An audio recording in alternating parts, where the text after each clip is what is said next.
మన ప్రభు అయిన యేసుక్రీస్తు నామములో మీ అందరికీ నా హృదయపూర్వకమైన వందనాలు. దేవుడి దినమంతా మీకు తోడై ఉండి మిమ్మల్ని ఆశీర్వదించి దీవించి కాపాడునుగాక. మీ ఉద్దేశాలు మీ తలంపులన్నిటినీ నా ప్రభు స్థిరపరిచి నెరవేర్చి దీవెనకరంగా మీ కుటుంబాలకు మార్చునుగాక. పరిశుద్ధ గ్రంథంలో నుండి 40వ కీర్తన 5వ చరణాన్ని నేను చదువుతూ ఉన్నాను. ఈ పరిశుద్ధ గ్రంథమైన బైబిల్ తెరచి చూడండి. యెహోవా నా దేవా, నీవు మా ఎడల జరిగించిన ఆశ్చర్య క్రియలను, మా ఎడల నీకున్న తలంపులు బహు విస్తారములు.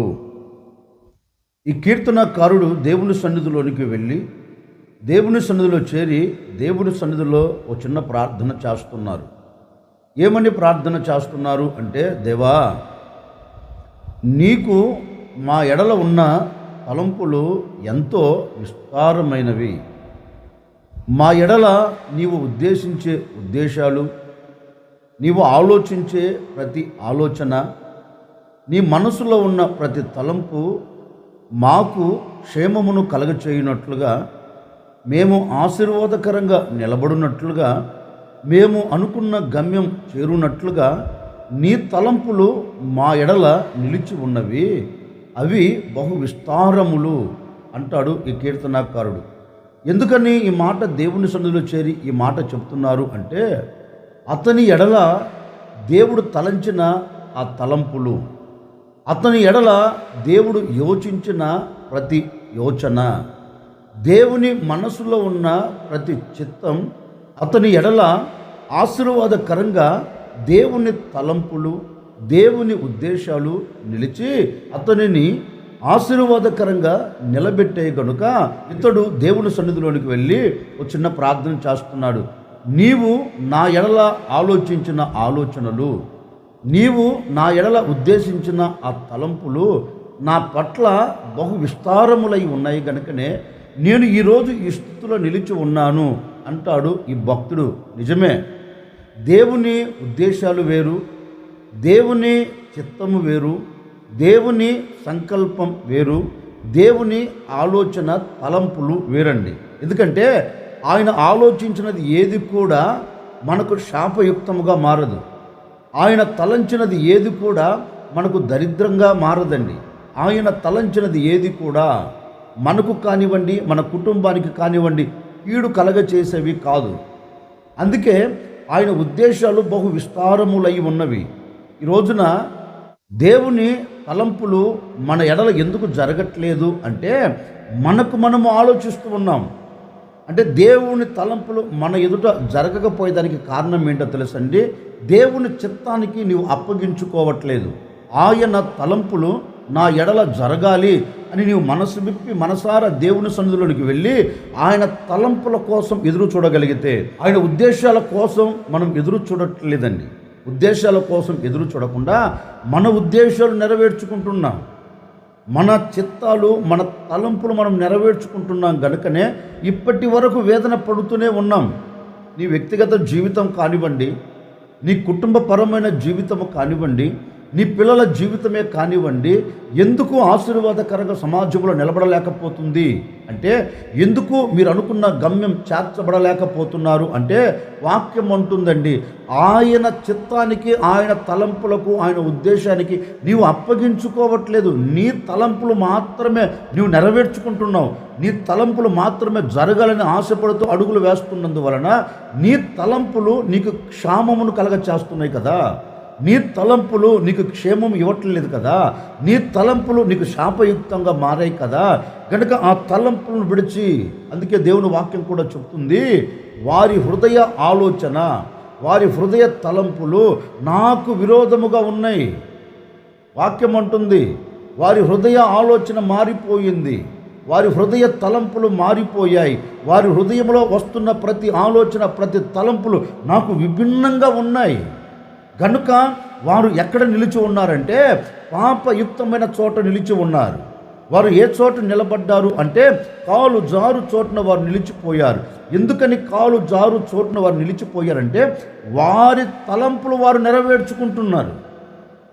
వారి తలంపులు వారు నెరవేర్చుకుంటూ వెళుతున్నందువలన వారు కాలు జారే చోట నిలిచిపోయారంటండి. నిజమే కదా. ఇప్పటి వరకు జారిపోయిన స్థితిలో నువ్వు ఎందుకున్నావు? ఇప్పటి వరకు పడిపోయిన స్థితిలో నువ్వు ఎందుకున్నావు? నీ ఆలోచన నెరవేర్చుకుంటూ నేను ఇది చేస్తే ఆశీర్వాదకరంగా ఉంటాను అనుకున్నావు. నేను ఇక్కడికి వెళ్తే క్షేమమును చూస్తాను అని అడుగులు వేసావు. నువ్వు అనుకున్న చోటికి వెళ్ళి నిలిచావు కదా. ఏమైనా నీకు క్షేమం కలిగిందా? నీ తలంపుల ప్రకారం, నీ ఆలోచన ప్రకారం, నీ ఉద్దేశాల ప్రకారం నీవు అడుగులు వేస్తూ వచ్చావు కదా. ఏమైనా మేలును చూడగలిగావా? ఏమైనా ఆశీర్వాదానికి నాంది పలకగలిగావా? అనుకున్న గమ్యము చేరి ఆనందకరంగా నీకు కలిగిన సమస్తం నిలిచి ఉన్నారా అంటే ఆనందానికి బదులు శాపాన్ని చూస్తున్నావు, ఆనందానికి బదులు దుఃఖాన్ని చూస్తున్నావు, ఆనందానికి బదులు క్షేమాన్ని చూడవలసిన నీవు క్షామమును అనుభవిస్తూ ఈ రోజున కుటుంబం నరకయుక్తముగా మారిందండి. కారణం ఏంటంటే నీ తలంపులు నువ్వు నెరవేర్చుకుంటూ వస్తున్నందువలన ఇప్పటి వరకు నీకు ప్రతికూలతలే కానీ అనుకూలతలు ఏమైనా జరుగుతూ వచ్చాయండి? ఏమీ జరగలేదు. కారణం ఏంటో తెలుసా? నీ తలంపులు నువ్వు నెరవేర్చుకుంటూ వస్తున్నావు. అందుకే నీ తలంపులను తీసి నీవు దేవుని చిత్తానికి అప్పగించుకోగలిగితే, అయ్యా నీ తలంపులు నా ఎడల జరిగించు, నీవు ఆలోచిస్తున్న ఆ ఆలోచన నా కుటుంబానికి క్షేమమును కలగచేస్తుందయ్యా, నీ తలంపులు నా కుటుంబం పట్ల నెరవేర్చవా అని నువ్వు కోరుకోగలిగితేనండి, కనికరము కలిగిన దేవుడు ఈ దినము నుండి ఆయన తలంపులు నీ ఎడల బహు విస్తారముగా మార్చబోతూ ఉన్నారు. అందుకని ఈ రోజు నుంచి నీవు తలంచేది ఏది కూడా నీవు నీ ఆలోచన ప్రకారం తలంచకుండా దేవుని ఉద్దేశానికి నువ్వు అప్పగించుకోగలిగితే, దేవుని ఆలోచనకు నువ్వు అప్పగించుకోగలిగితే, దేవుడు నీకు ఆలోచన చెప్తున్నప్పుడు నువ్వు శిరస్సు వంచగలిగితే ఆయన ఆలోచన నీకు క్షేమమును కలగచేస్తుందండి. అందుకే ఇరిమియా గ్రంథంలో కూడా ఒక శ్రేష్టమైన మాట రాయబడింది. నేను ఉద్దేశించిన ఏ ఉద్దేశాలు మీకు హానికరములు కాదు. అంటే దేవుడు ఒక వ్యక్తిని గూర్చి ఉద్దేశిస్తే, దేవుడు ఒక వ్యక్తిని గురించి ఆలోచిస్తే, దేవుడు ఒక వ్యక్తి పట్ల తన తలంపులను ఆలోచించి అడుగులు వేస్తే, ఆ ఆలోచన కానివ్వండి, ఆ తలంపులు కానివ్వండి, ఆ ఉద్దేశాలు నీ కుటుంబానికి హానిని కలగచేయవట, నీ కుటుంబానికి మేలును కలగచేస్తాయంట, నీ కుటుంబానికి అవి సమాధానకరమైన ఉద్దేశాలని పరిశుద్ధ గ్రంథం చెప్తుంది. అంటే దేవుడు నీ పట్ల ఒక ఆలోచన కలిగి ఉన్నాడు అంటే అది నీకు క్షేమమును కలగచేస్తుంది. ఆయన ఉద్దేశం, ఆయన తలంపు నీకు హానిని తీసుకొని రాదు. ఆయన ఉద్దేశాలు నీకు నీ కుటుంబానికి సమాధానకరంగా ఉండగలుగుతాయండి. అందుకని ఈ ఉదయకాల సమయంలో నువ్వు చేయవలసింది ఒక్కటే, ఆయన ఉద్దేశానికి, ఆయన చిత్తానికి నువ్వు శిరస్సు వంచగలిగితే ఆయన తలంపులు మీ కుటుంబాల పట్ల నా దేవుడు అత్యధికముగా జరిగించబోతూ ఉన్నారు. మీ ఎడల ఉద్దేశించిన ఆ ఉద్దేశాలు ఆయన ఉన్నతమైనవి. మీ ఎడల ఉద్దేశిస్తున్న ఆయన ఉద్దేశాలను ఎలాంటివో తెలుసా? క్షణికమైపోయాయి కాదండి, ఉన్నతమైన ఉద్దేశాలు మీ ఎడల ఆయన కలిగి ఉన్నాడు. కానీ నీవు ఏ ఉద్దేశం కలిగి ఉన్నావంటే క్షణికమైపోయే ఆ ఉద్దేశాన్ని కలిగి అడుగులు వేస్తున్నావు. క్షణికమైపోయే ఆ తలంపులతో నీవు అడుగులు వేస్తున్నందువలన ఇప్పటి వరకు ఏది జరగక అలాగే కూల్చబడుతున్నావు కదా. రోజులు గతించిపోతున్నాయి, దినాలు దొర్లిపోతున్నాయి. ఏమైనా నీ బ్రతుకులో మార్పు కలుగుతుందంటే మార్పు కలగట్లేదు. కారణం ఏంటి అంటే సంకుచితమైన తలంపుతో నువ్వు అడుగులు వేస్తున్నావు, క్షేమము కాని ఆలోచనతో నువ్వు అడుగులు వేస్తున్నావు, దీవెనను కలగచేసే ఆలోచనతో నువ్వు అడుగులు వేయట్లేదు. నీకు నచ్చినట్లు, నీకు మెచ్చినట్లు నువ్వు ఆలోచిస్తూ అడుగులు వేస్తున్నందువలన ఈనాటి వరకు కన్నీరే చూస్తున్నావు. అందుకే దైవ సేవకుడైన మోషే కూడా ఇశ్రాయేలుతో ఒక శ్రేష్టమైన మాట చెప్తారు. చూడండి, దేవుడు ఐగుప్తు దేశంలో నుంచి మిమ్మల్ని విడిపించి వాగ్దానము చెప్పిన దేశంలోనికి మిమ్మల్ని తీసుకొని వెళుతున్నారు. మీరు ఆ దేశంలో మీరు అనుకున్నది నెరవేర్చబడాలి అంటే, మీరు చేయబోతున్న ప్రతి ప్రయత్నం సఫలము కావాలి అంటే, మీరు అడుగు పెట్టిన చోట మీరు జయమును చూడాలి అంటే మీరు చేయవలసింది ఏంటో తెలుసా? మీ హృదయ తలంపుల విషయమై మీరు జాగ్రత్తగా ఉండాలి. అంటే మీ హృదయ ఆలోచనలు మారిపోయాయి అనుకో, దేవునికి విరోధముగా, దేవునికి నచ్చని రీతిలో మీ హృదయ తలంపులు మారిపోయాయి అనుకో, నిశ్చయముగా మీరు అనుకున్న గమ్యం చేరలేరు. మీరు చేసే ప్రతి ప్రయత్నం విఫలమైపోతుంది కానీ సఫలత కాదు. కనుక మీ హృదయ ఆలోచనలు మార్చుకొని మీ హృదయ తలంపులు మార్చుకొని మీ దేవుడైన యెహోవా మీకు ఇస్తున్న ఆ దేశములో మీ తలంపుల విషయంలో జాగ్రత్తగా ఉండాలి అని దైవ సేవకుడు వారితో చెప్పారు. ఎందుకు చెప్పారు అంటే ఆ శ్రేష్టమైన ఆశీర్వాదానికి ఈ ప్రజలు దూరం కాకుండా, దేవుడిచ్చిన ఆ దీవెన పోగొట్టుకోకుండా, దేవుడిచ్చిన ఆ సత్తువ కలిగిన భూమికి దూరం కాకుండా ఈ దైవ సేవకుడు ఒక హెచ్చరిక చేస్తున్నారు, మీ హృదయ తలంపుల విషయములో. ఎందుకంటే మనం అనుకోవచ్చండి, నా హృదయ తలంపు సరిగ్గా ఉందండి, నా హృదయ ఆలోచన సరైనదే అని మనం అనుకోవచ్చు.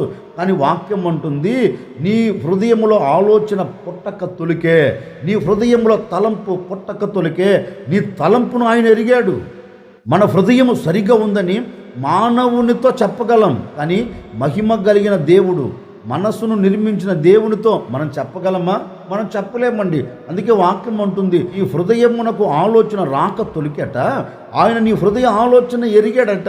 అందుకే మోసే అంటారు, మీ హృదయములో ఆలోచన పుట్టక దొరికి ఆయన ఆలోచన ఎరిగాడు. మీ హృదయంలో ఆలోచన రాకతోనికి ఆయన ఆలోచన గుర్తించాడు.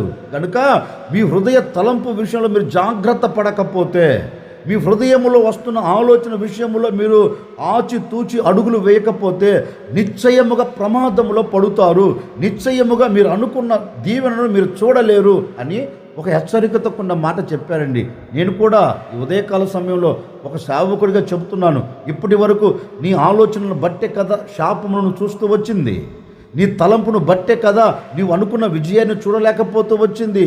నీ హృదయంలో పుడుతున్న చెడు ఆలోచన, నీ హృదయంలో పుడుతున్న దేవునికి వ్యతిరేకమైన ఆలోచన కలిగినందువలనే కదా ఇప్పటి వరకు నువ్వు అనుకున్న చోట నిలబడలేక, ఇప్పటి వరకు నువ్వు చేయదలిచినది ఏది కూడా ఆశీర్వాదకరంగా మలచబడక, ఇప్పటి వరకు నువ్వు పట్టుకున్న దానిలో అపజయం కలుగుతూ, ఇప్పటి వరకు శాపయుక్తముగా నీ బ్రతుకును ఈడ్చుకుంటూ వస్తున్నావు. ఈడ్చుకోవటమే కాదండి, నీ బ్రతుకును ఈడ్చుకుంటూ రావటమే కాదండి, ఒక ప్రక్క గుండె పగిలిపోయిన స్థితిలో కన్నీరు కాడుస్తూ, నాకే ఎందుకు ఇలా జరుగుతుంది, నేనే ఎందుకు ఇలా మార్చబడుతున్నాను, నేనే ఎందుకు ఇలా సాగి వెళ్ళగలుగుతున్నాను, నాకే ఎందుకు ఈ ప్రతికూలతలు అని గొప్పగా కోల్చబడిన రోజులు లేవంటారా? వీటన్నిటికీ ప్రబలమైన కారణం ఎక్కడో లేదండి, నీ హృదయ తలంపులు మారినందువలన ఈ ప్రతికూలతలు నువ్వు అనుభవిస్తూ వస్తున్నావు, ఈ ప్రతికూలతలు నువ్వు చూస్తూ వస్తూ ఉన్నావు. గనుక నీ హృదయ ఆలోచన మార్చుకొని, నీ హృదయ తలంపులు మార్చుకొని, దేవుడు నా హృదయ ఆలోచన ఎరిగాడు, దేవుడు నా హృదయ తలంపులు తెలుసుకున్నాడు, కనుక నేను జాగ్రత్త పడి అడుగులు వేయాలి అని నిర్ణయము తీసుకోగలిగితే, ఒక సేవకుడిగా ఈ ఉదయకాల సమయంలో ఆశీర్వాదకరంగా నేను మీతో చెబుతూ ఉన్నాను, నీ హృదయ తలంపులను మార్చుకోగలిగితే, నీ హృదయ తలంపులను తీసి ప్రక్కన పెట్టగలిగితే, చెడు హృదయ తలంపులు, చెడు హృదయ ఆలోచనలు, చెడు హృదయ యోచనలు నీవు తీసి ప్రక్కన పెట్టగలిగితే, కనికరము కలిగిన దేవుడు నీ ఎడల శ్రేష్టమైన ఉద్దేశాలు కలిగి ఉన్నాడు. నీ ఎడల ఆయన తలంపులు బహు విస్తారముగా మార్చాలని కోరుకున్నారు. పడిపోయిన నిన్ను లేవనెత్తాలని ఆయన ఉద్దేశం, కృంగిపోయిన నిన్ను లేవనెత్తాలని ఆయన ఉద్దేశం, జారిపోతున్న నిన్ను జారిపోకుండా చక్కగా నిలబెట్టాలని ఆయన ఉద్దేశం, శాపమును చూస్తున్న నీవు నీ శాపమును కొట్టివేయాలని ఆయన తలంచాడు. నీ కంట కన్నీరు రాకుండా ఆయన తలంచాడు. నీ హృదయానికి ఆనందం కలుగునట్లుగా ఆయన తలంచాడు. మరి ఆయన తలంచినది ఏది కూడా నీలో జరగటం లేదంటే నీ హృదయ ఆలోచన మారిపోయింది. ఆ హృదయ ఆలోచన మార్చుకొని ఈరోజు ప్రభు పాదాలు పట్టుకోగలిగితే, నా ప్రభు ఆయన ఉద్దేశం నీ ఎడల జరిగించబోతూ ఉన్నాడు, నా ప్రభు ఆయన చిత్తం నీ ఎడల నెరవేర్చబోతూ ఉన్నాడు, ఆయన తలంపులు నీ ఎడల జరగబోతూ ఉన్నాయి. ఆయన తలంచినది ఏది కూడా నిష్ప్రయోజనము కాకుండా నీ కుటుంబం పట్ల నా దేవుడు నెరవేర్చబోతూ ఉన్నాడు, జరిగించబోతూ ఉన్నారు. ఇప్పటి వరకు నువ్వు చూస్తున్న వేదన, ఇప్పటి వరకు నువ్వు చూస్తున్న ఆ క్షోభ, ఇప్పటి వరకు నువ్వు అనుభవిస్తున్న ప్రతికూలమైన ప్రతి పరిస్థితులు నీవు అనుభవించకుండా నా దేవుని తలంపు నీ ఎడల ఆశ్చర్యకరమైన కార్యములు జరిగించబోతూ ఉంది. కనుక కంగారు పడవలసిన అక్కర్లేదు, కలతలు చెందవలసిన అక్కర్లేదు. ఇది జరుగుతుందో జరగదో, ఇది చూస్తానో చూడనో అనే ఆవేదన నీకు అక్కర్లేదండి. ఈరోజు నీ హృదయ తలంపులు మార్చుకోగలిగితే, నీ హృదయంలో వస్తున్న ఆ చెడు తలంపులను నీవు తీసి ప్రక్కన పెడితే, నా దేవుని ఉద్దేశాలు నీ ఎడల జరగబోతూ ఉన్నాయి. అందుకే దేవాతి దేవుడు అంటారు, మీ తలంపుల కంటే నా తలంపులు శ్రేష్టమైనవి. దేవుని వాక్యంలో కూడా రాయబడిందండి.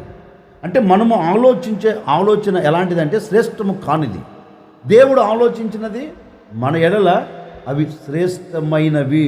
అందుకే ఈ భక్తుడు అంటారు, నీవు నా ఎడల ఆలోచించిన ఆలోచన, ఆ తలంపు ఎలాంటిది అంటే బహు విస్తారమైనది. ఏంటి ఆయన తలంపు, ఏంటి ఆయన ఉద్దేశాలంటే వాక్యం ఈ విధంగా చెప్తుంది. 40వ కీర్తన 5వ చరణం నేను చదువుతా ఉన్నాను. యెహోవా నా దేవా, నీవు మా ఎడల జరిగించిన ఆశ్చర్య క్రియలను, అంటే దేవుని తలంపంతా ఏంటి అంటే వాక్యం ఉంటుంది, మన ఎడల ఆశ్చర్యమైన క్రియలు జరిగించాలి అని, ఆశ్చర్యమైన కార్యం జరగాలని ఆయన తలంచి ఉన్నారు. అందుకే ఒక సేవకుడిగా నా ముగింపు మాటలుగా నేను మీతో చెప్పాలనుకున్న మాట ఏంటంటే, ఆయన తలంపు ఎలాంటిది అంటే నీ బ్రతుకులో ఒక ఆశ్చర్యమైన కార్యం జరిగించాలి అని ఆయన తలంచాడు. ఆశ్చర్యమైన కార్యాలు నువ్వు చూచేటట్లుగా ఆయన అద్భుతం చేయాలని ఆయన యోచించాడు. అందుకే ప్రభు అంటారు, నేను మీ ఎడల ఉద్దేశించిన ఉద్దేశాలు, ఆ తలంపులు ఎలాంటివి అంటే మీ ఎడల ఆశ్చర్యమైన కార్యములు జరిగించేవే. అంటే ఆయన తలంపులు ఎలాంటి, మన ఎడల ఆశ్చర్యమైన కార్యములు జరిగించాలనుకున్నారు. ఓ సేవకుడిగా నిండు మనసుతో కోరుకుంటున్నానండి, ఈ రోజు నుండి మీ కుటుంబాల పట్ల నా దేవుడు ఆశ్చర్యమైన కార్యములు జరిగించునుగాక, అద్భుతమైన కార్యములు జరిగించునుగాక, నీ కుటుంబం కట్టబడినట్లుగా కార్యం నెరవేర్చునుగాక, నీ భవిష్యత్ కట్టబడినట్లుగా నా దేవుడు కార్యం జరిగించునుగాక, నీ పిల్లల జీవితాన్ని కట్టి, నీ కుటుంబపు జీవితాన్ని కట్టి నా దేవుడు సమాజంలో విలువగా నిలబెట్టే కార్యం జరిగించునుగాక. మీరు ఎక్కడికి వెళుతున్నా, ఏ చోటు నిలబడుతున్నా నా దేవుడు అద్భుతమైన కార్యములు జరిగించి ఆయన ఉద్దేశాలు, ఆయన చిత్తాలు, ఆయన తలంపులు మీ కుటుంబాలు ఒక్కొక్కరిలో నెరవేర్చి మీ కుటుంబాల పట్ల నా దేవుడు కార్యము జరిగించునుగాక. ఈరోజు ఒక చిన్న నిర్ణయం తీసుకొని, అయ్యా నా తలంపులు కాదయ్యా, నా ఉద్దేశాలు ఉద్రేకాలు కాదయ్యా, నీ తలంపులు నా ఎడల జరిగిస్తే అవి ఆశ్చర్య కార్యములుగా మారుతాయి అని నువ్వు ప్రార్థన చేసుకోండి. నిశ్చయముగా నా దేవుడు అలాంటి కార్యం మీ ఎడల జరిగించబోతూ ఉన్నారు. నేను కూడా మీ కొరకు ఒక చిన్న ప్రార్థన చేయబోతున్నాను. ఆశ్చర్యకరుడా, మీకు స్తోత్రాలు చెల్లిస్తూ ఉన్నాం. గడిచిన దినాలన్నీ, గడిచిన రోజులన్నీ మీరు మమ్మల్ని కాపాడుతూ ఆశ్చర్యమైన కార్యాలు జరిగిస్తూ వచ్చారు. అందుని బట్టి మీకు స్తోత్రము తండ్రి. మరొక దినాన్ని మీ మాటల చేత మీరు మమ్మల్ని ధైర్యపరిచారు. నిజమే, మా తలంపులు కాదయ్యా, మా ఉద్దేశాలు కాదయ్యా, నీ తలంపులు, నీ ఉద్దేశాలు ఈ ప్రజల పట్ల జరుగునట్లుగా సహాయం చేయండి. ఇప్పటి వరకు మా ఉద్దేశాలు మాకు హానిని కలగచేస్తూ వచ్చాయి, మా చిత్తం మాకు క్షేమమును ఇవ్వలేకుండా పోయింది నాయన. నీ ఉద్దేశం, నీ తలంపులు, నీ చిత్తం మా ఎడల జరిగించండి. ఎందరైతే కోరుకుంటున్నారో ఈ దినము నుండి ప్రతి కుటుంబం పట్ల మీ తలంపులు జరుగునుగాక, మీ ఆశ్చర్యమైన కార్యాలు జరుగునుగాక తండ్రి. ఈ బిడ్డలు ఎక్కడ అడుగు పెడుతున్నా, ఏ చోట నిలబడుతున్నా మీ కార్యాలు చూచుచూ ఆనందకరంగా సాగి వెళ్ళినట్లుగా అద్భుతమైన కార్యములు జరిగించమని యేసు నామములు అడిగి వేడుకొనుచున్నాము తండ్రి, ఆమెన్. ఈ దినమంతా నా దేవుడు మీ ఉద్దేశాలు, మీ చిత్తాలు, మీ తలంపులన్నిటినీ నా దేవుడు సఫలం చేసి ఆయన ఆశ్చర్యమైన కార్యాలు జరిగించునుగాక. ఆమెన్.